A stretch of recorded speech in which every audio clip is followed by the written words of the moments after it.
Assalamualaikum warahmatullahi wabarakatuh. Bismillahirrahmanirrahim. Pemirsa rahimakumullah. Pada kesempatan kali ini kami akan melanjutkan kembali pembahasan tentang fiqhun nisa. Di sini kami akan sedikit menjelaskan tentang proses terjadinya menstruasi pada seorang wanita. Pada umumnya, seorang wanita di usia pubertas itu memiliki sekitar 300.000 sel telur, di mana akan dilepaskan satu demi satu setiap bulan bersamaan dengan siklus menstruasi atau ovulasi. Dan sel telur tersebut dalam kondisi siap untuk dibuai. Nah, ovulasi pada seorang wanita itu biasanya terjadi setiap 28 hari sekali. Jadi setiap bulan sel telur tersebut akan masuk menempel di dinding uterus.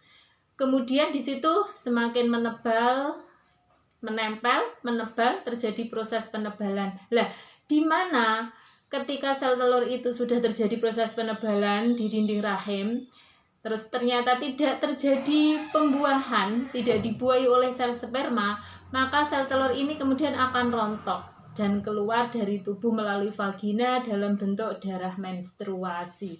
Inilah secara teori proses terjadinya menstruasi pada seorang wanita.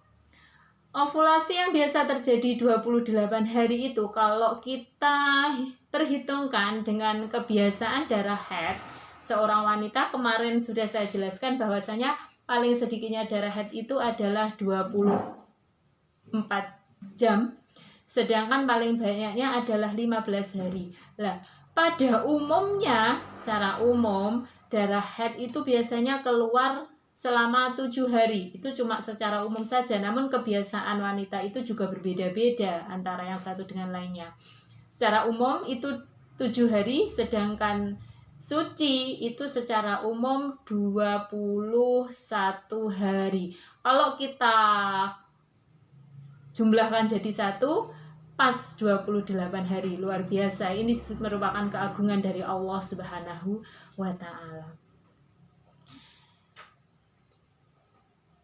Menstruasi, keluar darah haid, itu adalah salah satu tanda balik bagi seorang wanita.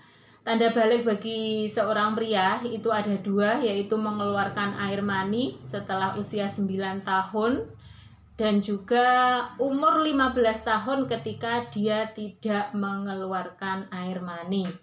Sedangkan tanda balik bagi wanita itu adalah keluar darah haid ketika usia 9 tahun atau 9 tahun kurang 16 hari, keluar air mani setelah usia 9 tahun atau kurang sedikit, ataupun apabila tidak mengeluarkan atau belum mengeluarkan air mani ataupun belum mengalami menstruasi, maka baliknya seorang wanita adalah 15 tahun.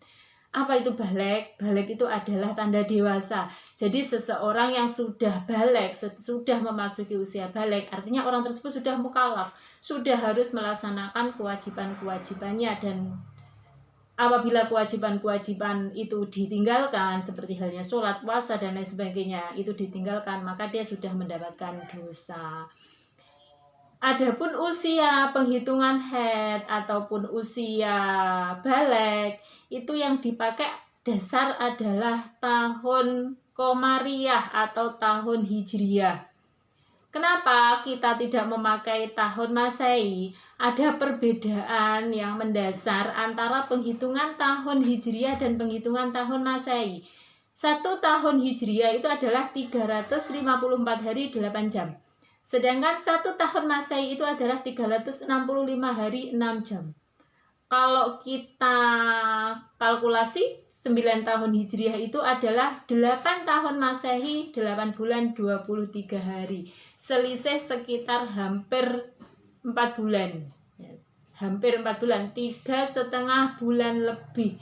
Nah, kalau misalkan kita menuruti tahun Masehi, otomatis usia balik itu belum masuk usia 9 tahun, sudah balik, sudah keluar darah, sudah disebut sebagai darah haid. Kalau usia balik 15 tahun Hijriah itu sama dengan kalau tahun Masehi sekitar 14 tahun Masehi 6 bulan 19 hari. Ada hampir setengah tahun, ada hampir 6 bulan selisih antara 15 tahun Hijriah sama Masehi. Jadi kalau misalkan seorang anak usia 14 tahun lebih 6 bulan Masehi, itu berarti anak tersebut sudah disebut sebagai anak yang dewasa, sudah disebut sebagai anak yang sudah balik.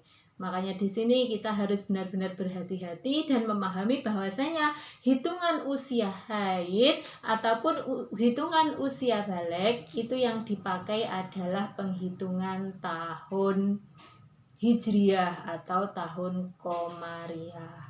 Pemirsa yang berbahagia, mungkin itu yang bisa kami sampaikan. Semoga ada manfaatnya.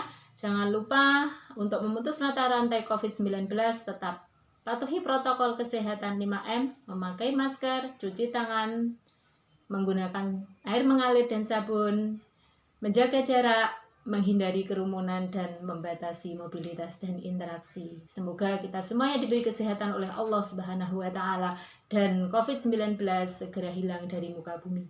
Wallahul muwaffiq ila aqwamit thoriq. Wassalamualaikum warahmatullahi wabarakatuh.